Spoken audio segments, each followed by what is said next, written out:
Hey, fuckers. It's an endless road to rediscover. What's up?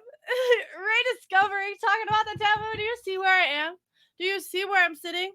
In this lovely studio that is all mine, which is actually my closet. Well, not literally. It's not actually a closet. It's my dressing room, but I don't have to sleep in the same room that I dress now, so hyping it up. I'm so excited. So yes, I'm back. I've moved in this lovely home on the water, and I finally get to have this, and I'm so grateful to have something like this and to be able to really use my digital diary the way I wanted it to too, and to have the essence and to have the vibes with it. I got a pumpkin. It's a pumpkin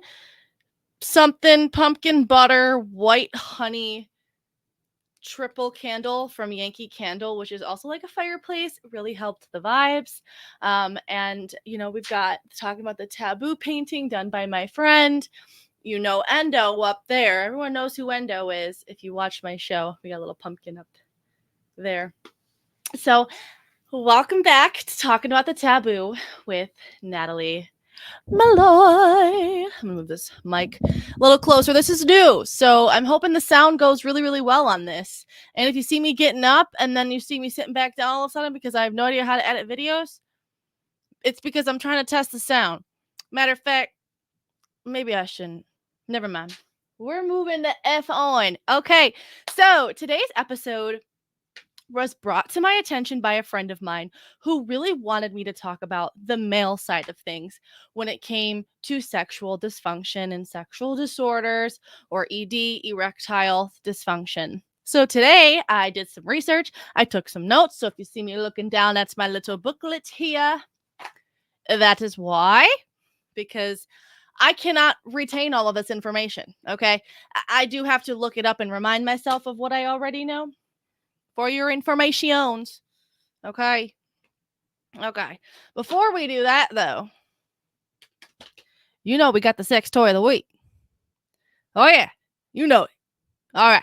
I'm going to get up and pause this episode because I have not figured out how to edit this yet, or figure out how to press the buttons without being here in the button. I need like one of those mouses. You know what I'm saying? I'll get it in a minute. So I'll be back.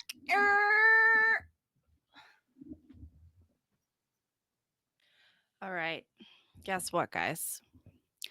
I have now figured out how to touch the screen from that far away.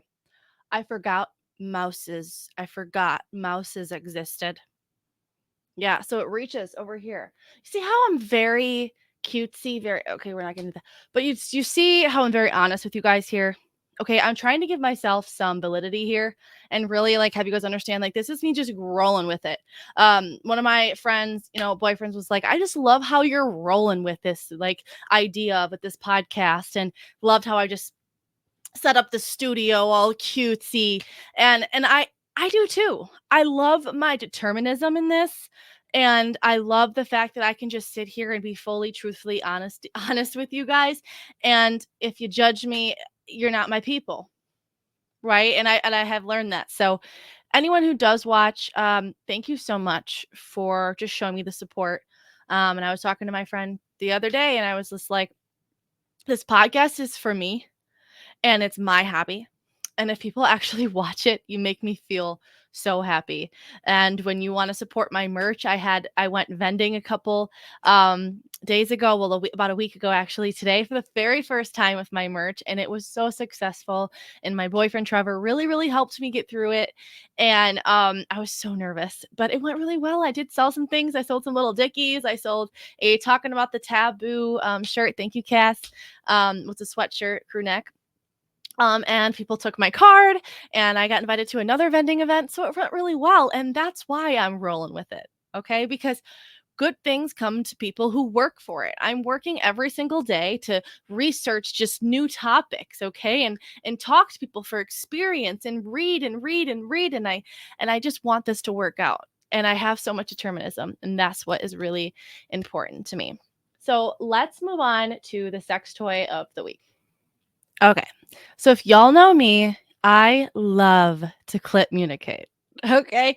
And boy, does my clit communicate when I use vibration on my clit. I have actually recently discovered the fact that vibration feels fucking amazing. Okay. I don't know why it was just recently. Probably because I've been giving these sex toys to review and I get to try it out. And the very first lipstick vibrator that I talked about several episodes ago was amazing. And this one is also amazing. So, again, haven't figured out how to be like close up, not close up to the screen. I'm gonna figure that out. This is guys. This is like a test episode. Anyways, this is the most closest I found to the vibration that the lipstick vibrator gives me. So let me pause this episode and get just a little bit closer to you guys to show you what I'm talking about. Oh yeah, not even on the highest setting. It's pretty cool. It's like this. So it goes on your clit. It also goes on the outside of your labia. Might get in the labia minora as well, but it goes outside of the labia, so it sits like this. It comes with a remote too, but it's okay. But let me go sit back down. Let me go sit back down. Okay. Now that you saw what it looks like, I'm gonna bring it back. That's so cute. It's a little okay. We're just gonna get situated now. Okay. Oh, the microphone doesn't want to stay here. Is that a reason why? Okay. So this was really great, but I'm gonna give it a 6 out of 10 because what is this? This thing just comes off. I don't understand. It's like a magnetic thing, but it works pretty well. Using it right now. I'm just kidding. I'm just kidding, guys. I'm just kidding. Turning it off. It's turning off.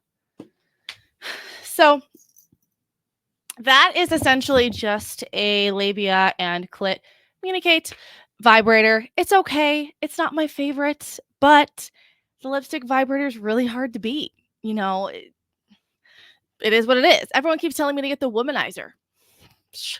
Okay, can I afford $100 something plus on a sex toy? No. So I'm going to recommend this to you guys. This is about, I think it was 12. I will obviously link it in the description. Don't you worry. But it was like $12. And honestly, if you're just feeling like you need some little vibration with you, it's easily to put in your purse and be like, oh, I need some vibration right now. You know what I mean? Yeah, whatever. Yeah, so today's episode is about sexual dysfunction, and specifically I am calling it, well, not calling it, but I'm saying that it's anxiety in the bedroom. Okay. A lot of us can struggle with just anxiety as it is, but when you topple on performing on top of that, it is extremely hard to have to feel to perform during sex. Now, we don't have to perform during sex. That's why the anxiety, we convince ourselves that during this we have to put on a show and be our best person and we can't have anything wrong and what if our breath smells, and that's anxiety. The multiple cabinets and files that are open and mumble jumbled and you can't grasp it, and that's just anxiety. Also ADHD. It's rough. It's really, really hard to put aside your brain when it comes to being intimate with somebody. And it takes a lot of focus. And that's a very, very, very important word. It takes a lot of focus. So, a little bit later in the episode, before I kind of go over essentially what ED is and causes of it or the symptoms of it, we're going to talk about something called Sensate Focus, which is a mechanism that sex therapists use to help people with erectile dysfunction and anxiety in the bedroom. And I'm going to go over the steps on how to help you get through that and kind of be able to use it on your own and see how it works.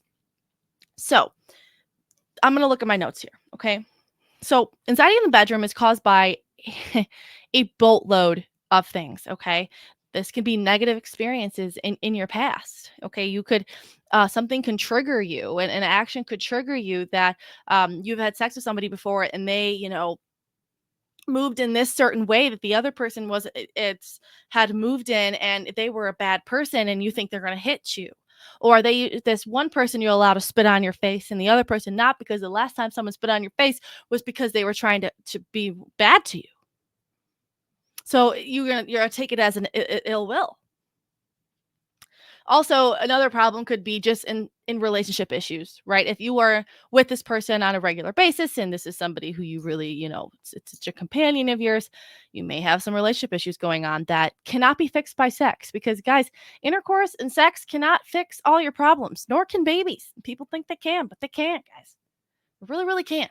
You have to be able to focus on the relationship part of your relationship, the romantic side of the relationship, before you can focus on the physical. They need to be both really, really good. You need to focus on both of them before you go right into the penetration. Because if not, you're ignoring your relationship and just focusing on the physicality of it. And do you really love your partner, or do you just want to have sex with them? Which one is it? So that's a really good thing to remember. And the third one is body image and body issues and confidence issues. And I'll also kind of preface with the fact that that's a majority. That's a majority of the problem, is that individuals and men in general are trying to have a really high ego and they want to make sure everything works out perfectly. And unfortunately, they don't have the confidence. And a lot of us are horrible critics to ourselves, and we're so mean to ourselves. And what I can recommend to anybody is write a letter to your inner critic. What are they saying to you? Because I say they because we have parts of self. There is different parts of our beings, okay, that communicate or don't communicate with each other, and it sends us into a personality chaos. No, I'm not saying we all have personality disorders. What I'm saying is that we all have parts of self. We all need to kind of compartmentalize all of our parts of self, and one of those is our self-esteem, our self-efficacy. What are we doing to maintain that? And if you don't have any good thoughts about yourself, write a letter to your inner critic. Get mad at them. Why are you talking to yourself like that? Why are you talking to me like that? Have that attitude with your inner critic. And keep writing letters. Maybe even mail them to yourself. That would be some fun ones. But it self-consciousness makes it extremely hard to get out of your head and focus. The fourth one is sexual dysfunction, a medical issue that's going on that you have not had checked out or you have not talked to anybody about. That could be, erectile dysfunction. You can, to put it into latent terms, you come too fast, or you don't come at all, or you take forever to come, or you know what I mean? There's a lot of different ones, but we're talking specifically about males here, okay? For women, sometimes sex really, really hurts because that could be PCOS, or it could be endometriosis, like endo up here. It could be a lot of different things, but I've gone into that in a previous episode, and I really, really, really want to try to focus on the males here because I never do, and I feel bad about that. So, yes. So, essentially, sexual dysfunction is also a part of the problem, and maybe it could be a mixture of all four of those things I just mentioned. It's not linear. It's definitely blah, blah, blah. You can have a sexual dysfunction, you can have a problem in your relationship, and you can have self-conscious issues. So we have to work through that. And we, majority of the time, are not taking the steps in our inner being, our parts of self, and or in our relationships to be able to actually get through sex mindlessly. And it is so hard to have sex mindlessly. I'm constantly thinking about during sex, oh, I'm going to take a shower after this and I cannot wait to put on my pumpkin spice candle and sit there in my comfy clothes. And I know my boyfriend's going to compliment me like, oh, that sex was so good. And I know that sex was so good. I had such good sex, but all I'm thinking about is the after. And it's hard for me to stay present in the moment. And these skills that I'm going to talk to you about today is something that I want to use more in my relationship. I try very hard to implement these into my sexual part of my relationship and inside of my just romantic part of my relationship, and really focusing on how beautiful my man is, how gorgeous his different parts of self innerly and outerly are. He is so handsome. He's that scar he has here, and that little hair that's growing a little longer here. Those things are gorgeous. I'm trying to really recognize those things rather than be like, what's this hair on your face?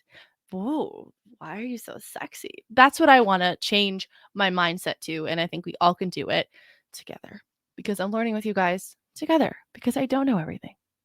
I just know some things. So, I'm going to talk about some triggers, which I thought would be really beneficial to this episode because some of us just don't recognize our triggers, and it's really difficult for us to talk about those because the word triggered is overused and desensitized. So, foreplay can also begin outside the bedroom too. So, and so does like sex anxiety. So, this can be a trigger when you're out and about and someone compliments something about your appearance, and you're like, oh my god, they complimented this, but does that mean that this is ugly, or does that mean that this isn't right? Does that mean that I said something wrong in the other sentences that I just said? And you start to overthink everything, and you over analyze everything. So then you get into the bedroom later on, and or you were yelled at by your boss today and you felt like you can't do anything right, and you go in the bedroom and your wife tells you, well, I want more of this, and you're like, "Oh, now I can't do anything right. I can't even pleasure my wife. I can't make my boss happy. I can't do anything right." And you get so frustrated with yourself, and you end up trying to go have sex later, and you just can't do it. You just can't come because you're so in your head and you're so self-conscious, and just it all boils down, and then the anxiety in the bedroom just cohorts from the outside into the bedroom. And this, if you feel unappreciated earlier in your day, and no one has validated you throughout the day, what are you supposed to do when you have no validation, and then you can't just jump out of that emotion. You have to be able to work yourself through it. And if you've only had like what, an hour, 2 hours after work, and y'all already trying to fornicate, you know what I mean? You got to give it time. You gotta like talk about your day first, you know what I mean? And then also, I talked about this with a friend of mine, but deja vu. Deja vu. What is it? What do I mean by that? It can also talk about the triggers when you're doing something with your partner that you've done with a past partner. It may be a certain position, and your brain flashes right back into that moment, whether it was good or bad. It could be a really, really bad moment where you know that after you had sex just almost similar to this one, you guys had a really, really bad fight, and that really, really bad fight ended up into a really like physical fight, and that physical fight ended up into the end of your relationship, and then you had to move out, and then you had to like your brain will just do that. It'll exhaust you, and you will find out that he already came, and you weren't even there the whole time. You weren't even present, and that's so hard to hear from the partner's point of like, did I just have sex with nothing? Because no, they didn't. That's a horrible thing to ask, but honestly, it's really, really difficult for, the other partner to be like, "How can I help you get out of your head?" When they may have been in their head too, but maybe they were more present. So again, we're gonna talk about how to really, really stay present in the moment and not find yourself outside your head as much, because sometimes you can't control your thoughts, and you are thinking about what's for dinner instead of thinking about what's inside of you, or what you're inside of. Okay. So something that I can recommend, a couple of things that I can recommend is first to it's a really good tip for mindfulness. We're talking about mindfulness. So you practice mindfulness. And when you're doing this, you stay present, you're outside of the emotion of anxiety, and you focus on the breathing. Okay? You breathe in the fear, breathe out relaxation, you breathe in the fear. So when you are going, "Oh, oh my god. Oh, it feels so good, daddy," or whatever you say in bed,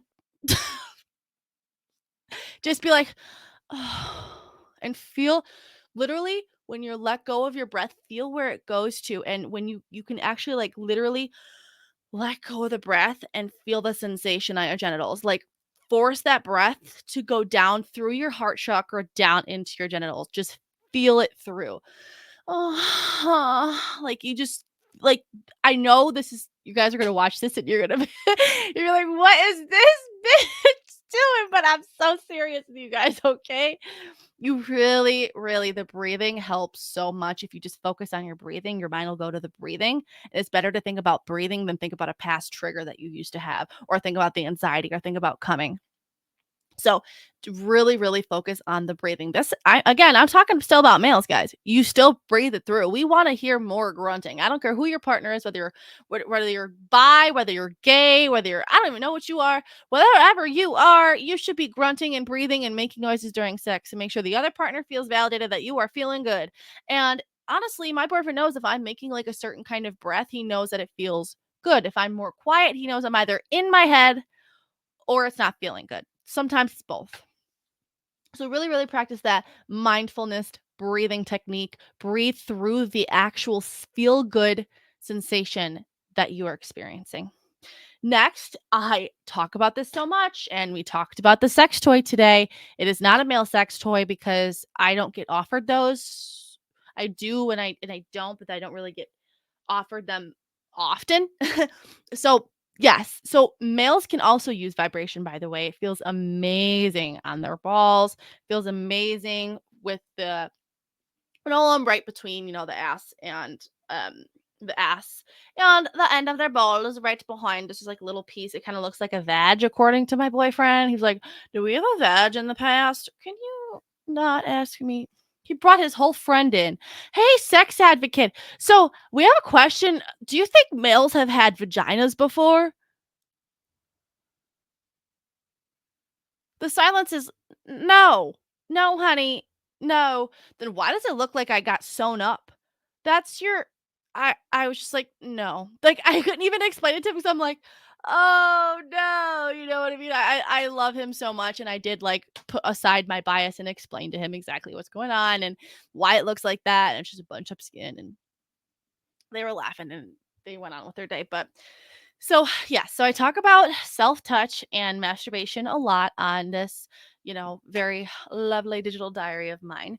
And I'm going to talk about it again because it honestly starts outside the bedroom, and it really, really strengthens your libido and a sense of empowerment. The fact that if you can make yourself come, that's amazing. If you can really, really work on edging yourself, if you're masturbating and you're a male, edge yourself. If you want to go faster and faster, slow down. Don't let yourself come. Focus on edging yourself and making sure you pace out your masturbation sessions so you're not doing it too much and you're not desensitizing yourself or anything like that. Make sure you're really, really focusing on you. You're being mindful about you. You're saying that this feels good and that feels good. You can pinch yourself. You could, slap this part of your body. You can use the vibrator on your tip of your penis. You can use the vibrator on your butt. You could do anything. Just explore. And if you don't explore and you don't really, really practice the mindfulness, that's why it's called a mindfulness practice, then it's not going to be useful for what it's meant to be used for. So, in this mindfulness practice during masturbation, you know how I was like, you know what I'm saying? Make those noises with yourself too, because we don't just make those noises for the satisfaction of our partner. Some of us do. You shouldn't. If it doesn't feel good, don't be making things up, okay? But when you're actually masturbating, start like stroking your dick or, using the vibrator on your clit, and you can just be like, "Oh my God, this feels so good," out loud, as awkward as it is. Moan to yourself. Tell yourself you're doing so good. I know it comes across weird. It does, and I understand it could be really uncomfortable. And when you're doing it, you might even laugh at yourself, but that's the fun of it. You can laugh at yourself. You're alone. Who cares? If a tree falls in the woods, does someone hear it? Like, just fucking fuck yourself, okay? Fuck yourself with that dildo. Fuck yourself with that fleshlight or your hand or the vibrator or whatever it may be, okay? And just make yourself feel good and say it out loud. Words of affirmation mean everything. When you're doing something really, really rough and you're like, "I can do this." Right before you go into masturbation, "I can do this." And when you're fucking yourself, be like, "Holy fuck, this feels so good. I love this so much. Oh my God, I'm gonna come. I love it." Do it to yourself too. Moan for yourself too. I think that's really important. Um, I also I want to talk about rather, is the self-touch. A lot of people want to go for the erogenous zones. Okay, they want to focus on the tatas and the booties and the vag or the dick, your genitals and stuff like that. But what about a brain massage? What if you just rub your head like this and just get into the feel the sensations and the pinpoints all over your body? Like, you can go slow, you can go fast, you can put pressure, you can put no pressure. You could just feel what does this feel like when you press on your neck right here? What does this feel like when you press on your arm right here? Literally, masturbation doesn't even have to be any type of penetration at all.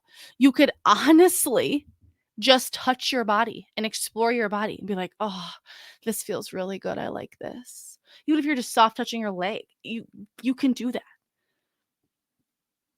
So that's the second option. Well, option, but second idea to be able to implement this mindfulness type of masturbation, mindfulness in general inside of your sex in general. Third is clit communicate. That's not just a saying that I put on all my merch, okay, and a keychain that I wear around or that I bring around with me, or a thing that I just say in every episode. That is a literal statement. Clit communicate. Communicate with yourself. Essentially, okay, if you're a man, the tip of your penis is your clit. Clit communicate, boy. Okay? Seriously, verbalize what you feel, even when it's so uncomfortable, you hate it so much. I'm not just talking about words of affirmation. When you feel, your anxiety like forming, and you're with your partner, and you can tell your head's getting out of the moment, and you're not being in the present, you can, with the right partner, stop and say, I'm not in this right now. I love you so much, and can we just cuddle and talk about this? My body's just not staying focused, and I don't we can get back to it when my heart rate goes down and I feel better in this moment. Like, communicate, that's what I mean. It's tell them what you want and tell them what you don't want and tell them how you feel in the moment. It's so hard to stop when your partner's about to come or whatever it may be, and just you can stop and you can talk it out. And I know it's so so hard. You could say that I feel really tense right now. Can we just take a second, please? I love you. Please, can we just take a second? Or, I'm not here. My mind's not here. You just say anything that you need to say and really, really try to get back in the moment and in the present. You can even tell them what triggered you if you really are that close with your partner and say, I was just thinking about a trigger, that I had. It just kind of brought me into the past. Can we switch positions? Anything like that. Because if you're with the right partner, they are going to understand that you are communicating in this moment and you just need to maneuver. You need to pivot. Pivot. If you watch Friends, you know what I'm talking about. And also, 4, prioritize the connection with your partner. Prioritize the connection with your partner. What's the connection? No, I'm not saying this type of connection. Okay, I'm not saying the intercourse connection. I'm saying the romantic.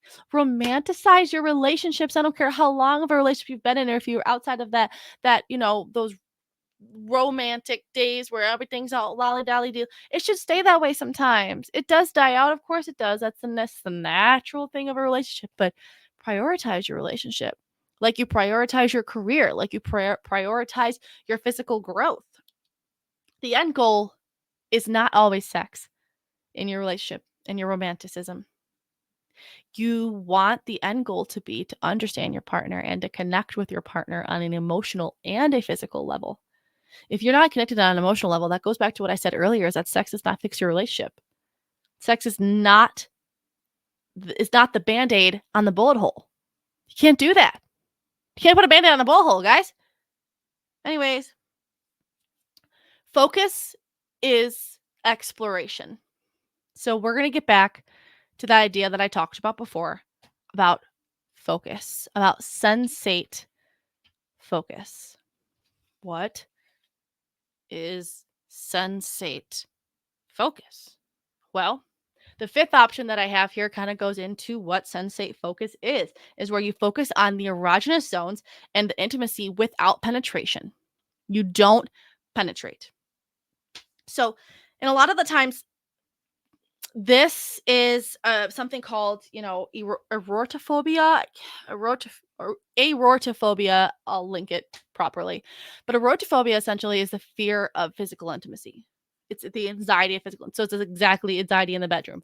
That's what it is. So when you focus on the erogenous zones without focusing on the intimacy part of it, there's no performing involved, no performance necessary. It's just focusing on what feels good for your partner and just really forming that connection, the eye contact, everything like that. It takes away that anxiety of, oh, that when this, we have to end this with sex, and what if I come too fast, or what if I don't come at all? It takes that away. What if you just want to like touch your partner, feel good with your partner, not even touching the genitals? Think about that. So you can do things like like I said, touching like the head.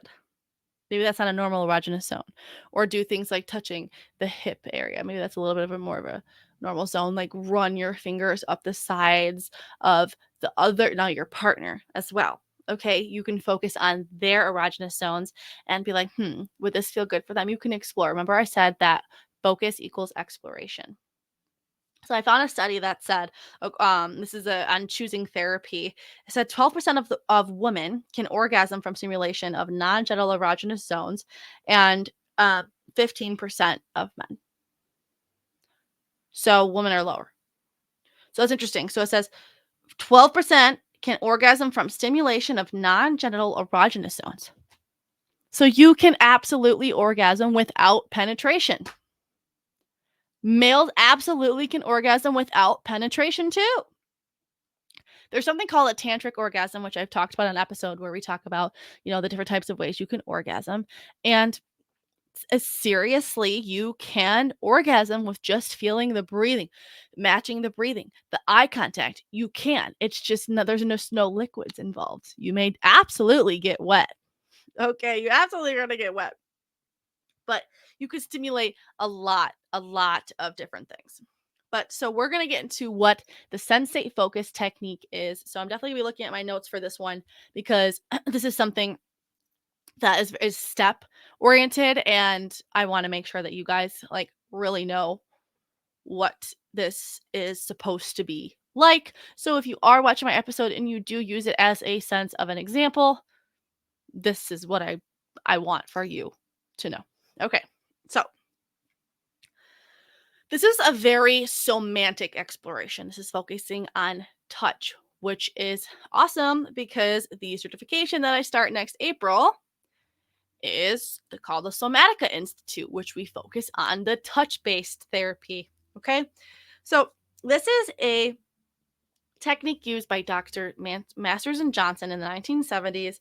This promotes elimination of performance expectations, and it leads to sexual anxiety. It helps like alleviate that anxiety with performance, is what I was talking about previously.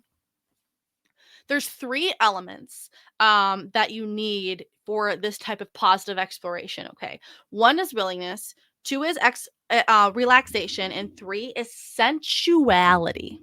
Okay, sorry, hit the microphone there. Sensuality. Sensual. So again, 1 is willingness, 2 is relaxation, and 3 is sensuality. Those are so important. You need to be willing, okay, to step aside and put aside the time for Sensate Focus, to focus on the exploration of your partner. 2, you need to relax. You got to relax your heart rate, change the tone of your voice. And then 3, you need to really focus on the senses of your body and really tap in to what feels good, what smells good, what sounds good, whispers. Do you like the smell of pumpkin spice while you're fucking? Whatever it may be. So the receiver focuses on the temperature, the pressure, and the texture of what the actual giver is giving. So the first step is you're going to be touching your partner with non-genital touching. Okay. So non-genital touching, non-genital sensual touch. So you're going to take turns exploring the other's body while avoiding any sexual stimulating areas. No genitals. Touch their arms, touch their hands, touch their nose, touch their eyebrows. What feels good all over the body. And you may really, this is where like, oh my God, your partner's touching me, because my man, I was just stopped touching my man's arm last night. He's like, oh, that feels so good. How do you do that? He's saying it feels good sexually too. that feels that I'm not touching his penis at all, and he's telling me that me touching his arm is making his penis feel good. That is what this Sensate Focus is about. Okay. Your partner also can something called like it's hand stacking, and your partner can help guide your hand in this step, okay? And just kind of interlock both of your hands and guide to what feels good. But again, do not touch anywhere that involves like sexual, so like the butt or the genitals. The second is, you're going to add some sensual touch. So this is including the genitals, and you continue to avoid penetration here. You're not having sex here. Okay? Most of this you don't even end up really having sex unless it's warranted in this moment. Okay, you're going to continue to avoid it, but you can actually touch like the breasts now, and you can touch the ass now. And arousal may happen, but remember, it's not the goal, and sex is not the goal. And this really, really gives you that safety and trust that that like you can't right now. We're not touching my genitals. Excuse me. We're not touching my genitals.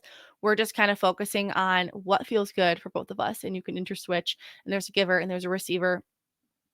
And you can just kind of go back and forth, and just kind of touch what feels good for your partner. And this microphone is going to be the death of me.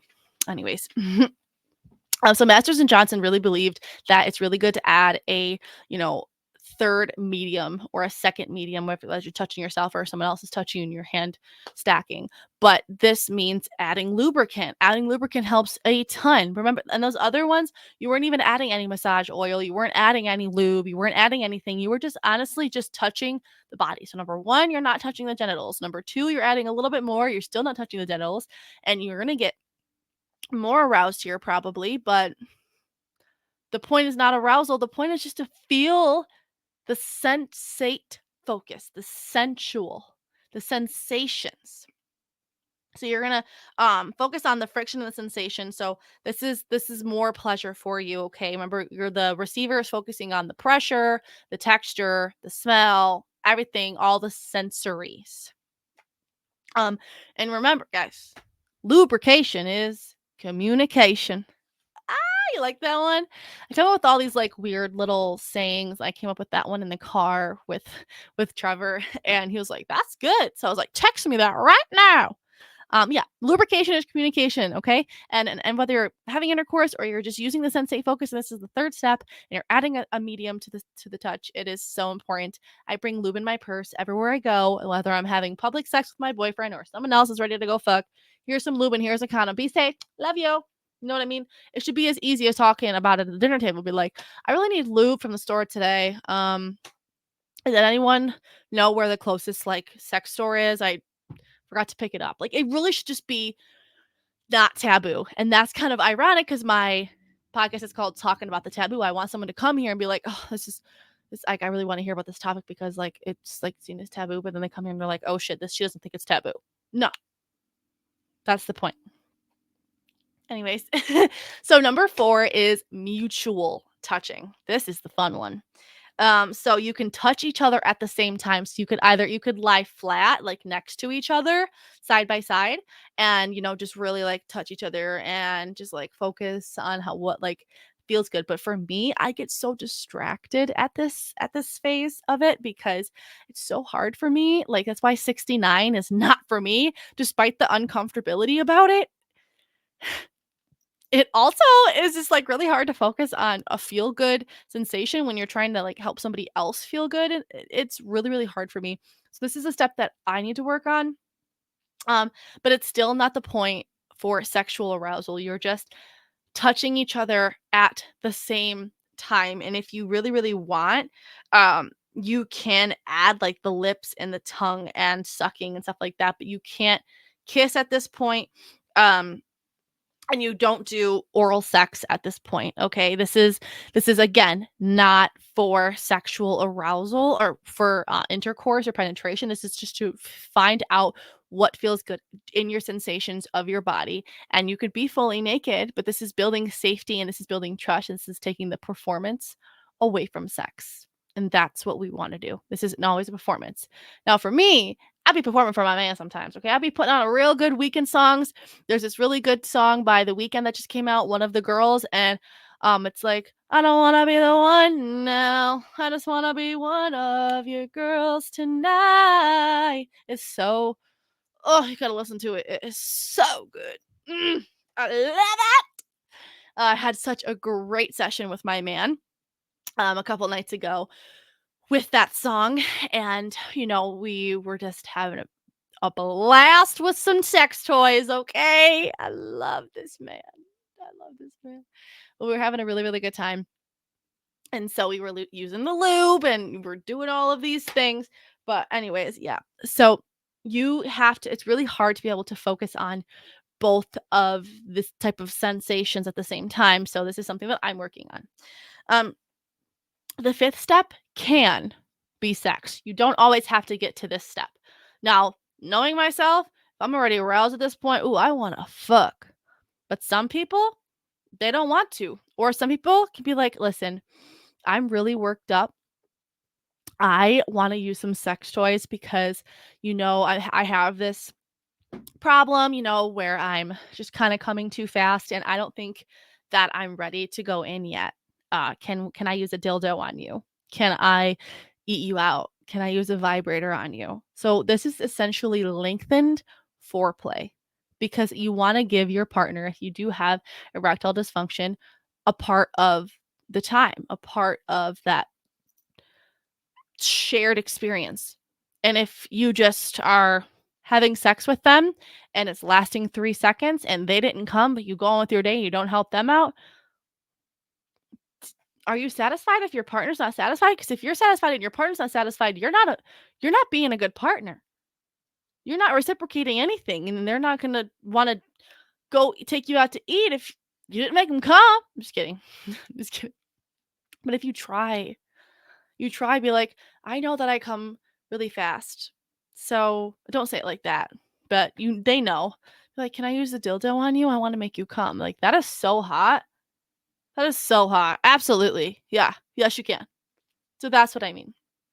So at this step, you can, if it helps, it takes the focus away from the anxiety of erectile dysfunction and really, really focuses on the sensations with it. I know we talked a lot and I repeated myself a lot in this episode, but this is the importance that I talk about when it comes to communicating.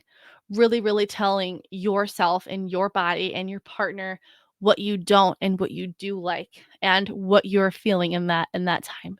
No one wants to have sex with someone who they, know could possibly just not even be present in the moment. It's like a waste of time and it's just not fair to your partner.